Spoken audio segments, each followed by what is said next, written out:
तो एक बार बात रही कि हमको कुछ चाहिए, तो इन्होंने सब कब्ज राज्य पे कब्जा कर लिया। केवल दुर्योधन ने और पांडवों को खांडवप्रस्थ दिया।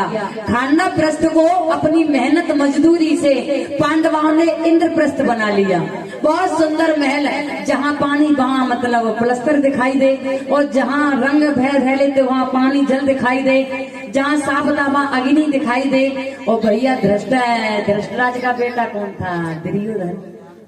तो अंधे का ही बेटा था।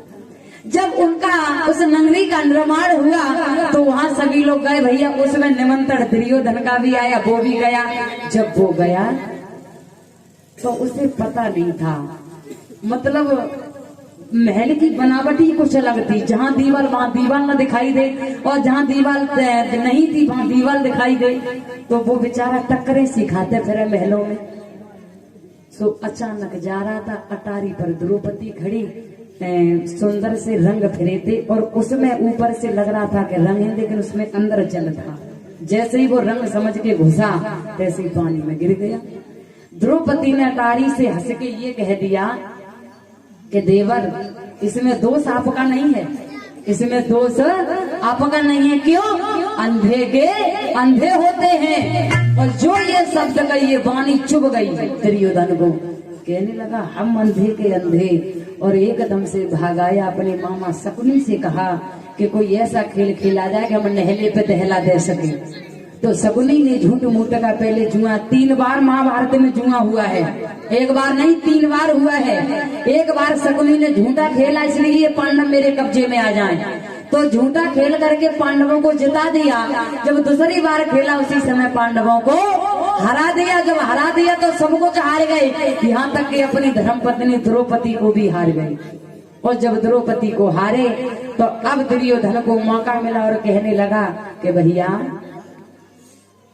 दुशासन से बोला, अरे क्या देख रहे हो, जब तक द्रौपदी को हम नंगा करके जंगा पर नहीं बिठा लेंगे, तब तक मेरे हृदय में तसल्ली नहीं आएगी। चले जाओ और महलों से खांडवप्रस्थ द्रौपदी को लेके आओ। भैया दुर्योधन के आदेश को पा करके जब चले तो क्या बोला वो पापी, आने के कह रहो अभिमानी, और राजा अंध भूपक जायो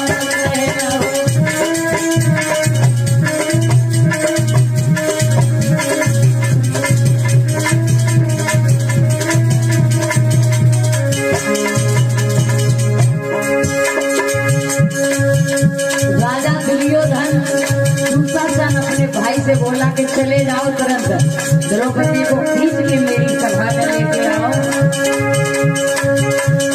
मोको देखे हंसी जयकारी,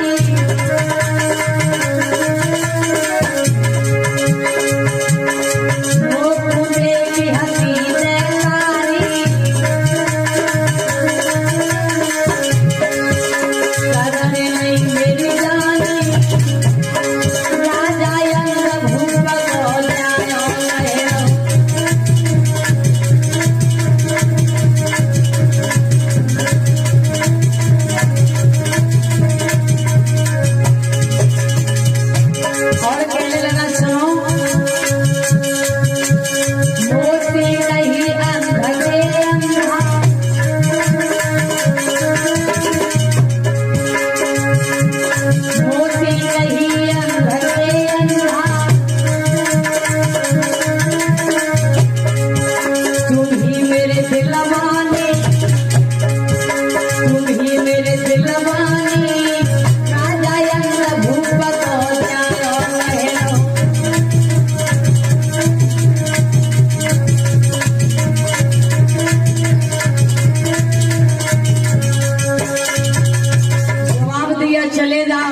उस पापी के कहने से जब दूसरा सन पहुंचा तो पहले बोला कि भाभी आपको दरबार में बुलाया है। द्रौपदी ने कहा कि दरबार में सभी बुजुर्ग बैठे हैं, गुरुजन बैठे हैं, मेरी सासू माँ है, ससुर हैं, तो फिर बहू की क्या आवश्यकता पड़ गई। तो एकदम से दूसरा सन बोला कि आप राजी से चलते या हम फिर केस पकड़ के ले जाएं। सोई द्रौपदी के दिल में शंका हो गई कि कुछ बात है। अरे आज तक इसने हमसे इतना शब्द नहीं बोल पाया, और जब द्रौपदी आई तो एकदम से दुर्योधन ने आदेश दिया, दुशासन देख क्या रहे हो, इसकी साड़ी को खींचो। जब उसकी साड़ी का खींचने का नंबर आया, सोई दोनों हाथ जोड़े और कहने लगी, भैया एक समय की याद कर लो, एक बार तेरी उंगली कटी थी कन्हैया, तेरे अलावा आज हमारा दुनिया में कोई नहीं है। तेरी 1000 पटरानियां कपड़े को लेने भागी, मगर मैंने अपनी नई रेशम की साड़ी को फाड़कर और तेरे साड़ी बांधी थी, पट्टी की थी, लेकिन मैंने जीवन में तेरे से बदला नहीं मांगा और आज भी नहीं मांग रही हूँ। आज तेरी बहन द्रौपदी की लाज लुट रही है, उस साड़ी का बदला दे जा, किसी भी तरीके से आकर के मेरी लाज को बचा ले। और क्या कहने लगी द्रौपदी, कन्हैया को पुकार रही है। सभी माताएं बोलेंगी, किस किस को अपना चीर बचाना है, माता तालियों के साथ बोलेंगी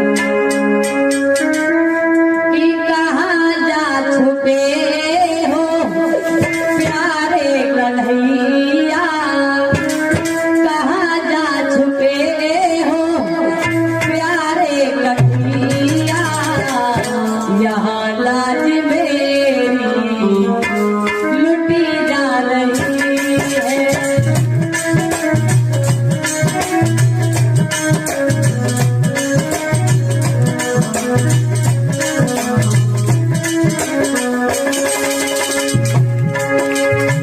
कन्हैया आज अपनी बहन की लाज बचाने आ जाओ, तेरे बगैर मेरा जीना बेकार है।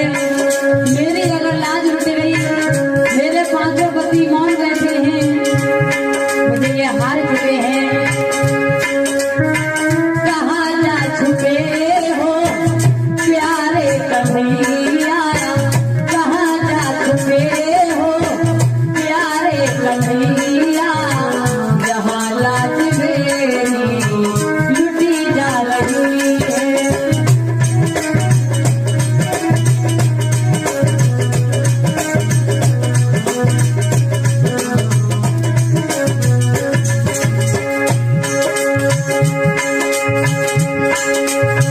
चीर मेरा दुशासन खींच जा रहा है,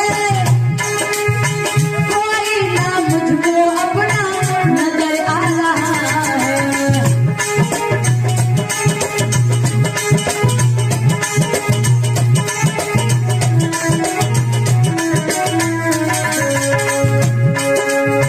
चीर मेरा दुशासन खींच जा रहा है, कोई ना मुझको अपना नजर आ रहा है।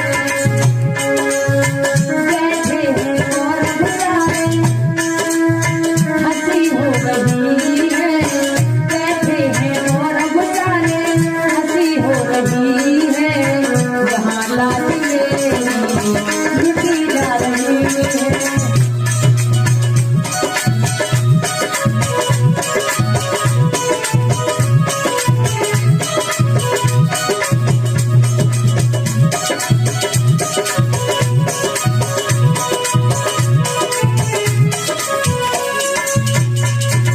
तुम जहाँ कहीं भी हो और भैया तुरंत चले आओ।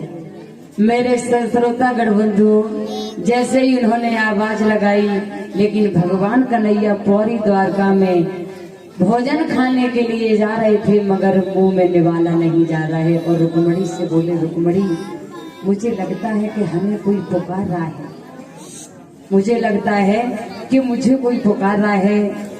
उन्होंने कहा, महाराज कौन है जो इस समय तुम्हें पुकारता है? और उधर द्रौपदी बार बार हे कृष्णा रट रही है और यही कहती है कि जहाँ भी हो, जैसे भी हो, वैसे तुरंत चले आओ और हमारी लाज को बचा दो। अरे ये पापी दुशासन मेरे चीर को खींच रहा है, मुझे नगिन करना चाहता है। और कैसे द्रौपदी पुकारने लगी, अरे दुशासन है और अति बलवानी, दुष्ट करे में रोए अपमान, द्रौपदी तेरी रही प्रभु तेरे सुना।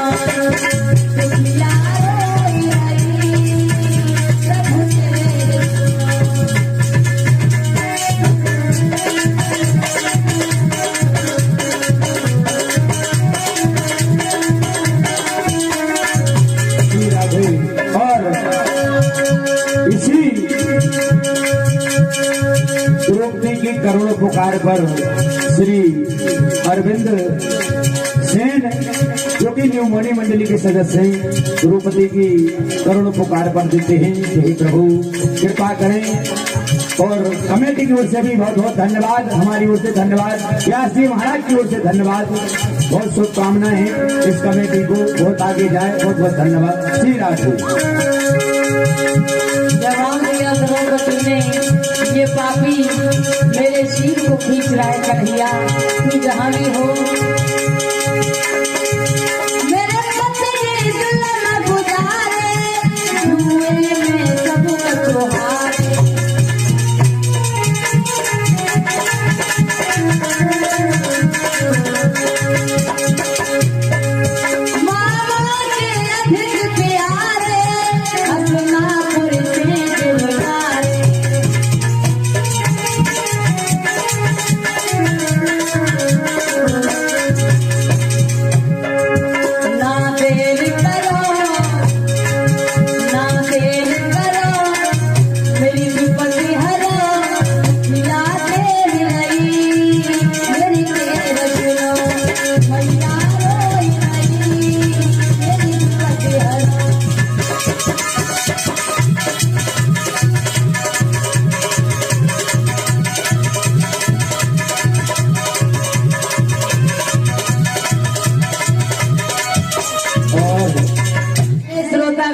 जब द्रौपदी की करुण आवाज को सुना तो कन्हैया ने सबको छोड़ करके भागे।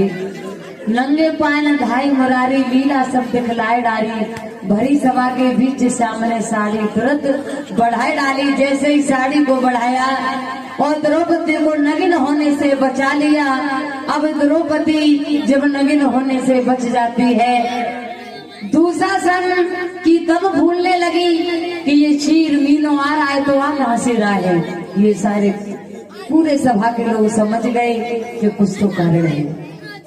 अरे छोटी सी साड़ी को ये दुशासन नहीं खींच पा रहा है, द्रौपदी को नगिन नहीं कर पाया। जिसके ऊपर भगवान का हाथ होता है, नगिन नहीं कर पाया। द्रौपदी ने श्राप देना चाहा लेकिन गांधारी ने रोक दिया कि बेटी ये भी अपने है, तू भी अपनी है, अगर श्राप दे दिया तो कुल का वंश नाश हो जाएगा, श्राप न दो। और जब श्राप देने से रोक दिया तो धृष्टराज ने कहा कि हम तुमको कुछ देना चाहते हैं क्या, कि जो तुम्हारी संपत्ति मेरे बेटों ने जीत ली वो वापस देना चाहते हैं। सारी संपत्ति को वापस किया, वो दोबारा से रहने लगे। और दोबारा रहने के बाद दुर्योधन को चैन नहीं आया तो उसने तिवारा से जुआ करवाया। तिवारा में जब ये फिर हार जाते हैं तो इनको 12 वर्ष का वनवास और 13वां वर्ष अज्ञातवास दिया गया था। विराटनगर में राजा कमल नैन के यहाँ पर 13वां वर्ष बिताया था छुप करके। वहीं भगवान श्री कृष्ण की बहन सबोदरा की शादी हुई थी अर्जुन से। अर्जुन का ही पुत्र है अभिमन्यु। जब उसको मालूम पड़ा कि अखिल से युद्ध चलता आ रहा है तो अभिमन्यु भी ने युद्ध किया था। काफी समय तक रहते रहे, युद्ध हुआ, लाखों योद्धा हजारों योद्धा मारे गए, मगर दुर्योधन की दिल की आग फिर भी नहीं बुझी। जब फिर भी आग नहीं बुझी, केवल अभिमन्यु ने दुर्योधन का बेटा लक्ष्मण को मारा था। क्यों? और वो जीत क्यों नहीं पाया? कि जब सबोदरा को कहानी सुनाई थी अर्जुन ने तो वो सो गई थी। छठवें दरबार तक की कहानी वो सुना, सातवें का कुछ नहीं पता। महारथियों ने घिरवा करके और बीच सभा में उसका वध कर दिया। जब ये आवाज भीमसेन ने सुनी तो भीमसेन भाग करके आई, मगर दुर्योधन को मारा नहीं, उसकी जंघा को तोड़ दिया। जंघा को तोड़ दिया और जंघा को तोड़ने के बाद सशक्ता हुआ छोड़ दिया। उनके पास इधर दुर्योधन ने कर्ण से कहा कि मेरी समझ में ये नहीं आ रहा है, पांडव 5 के 5 हमारे लगातार योद्धा मारे जा रहे हैं। तो उन्होंने कहा जो कर्ण था वो कुंती का ही बेटा था, एक दासी ने नदी से निकाल लिया उसने, उसके पति ने। और वो भी दासी जो थी दुर्योधन की थी। जब दुर्योधन की दासी ने उसका लालन पालन किया तो दुर्योधन का कर्जदार कर्ण भी बन गया। उसने भी वही खाया पिया जवान हुआ। और जब जवान हुआ तो कर्ण से कहने लगा हमारी समझ में नहीं आ रहा है, वो योद्धा लगातार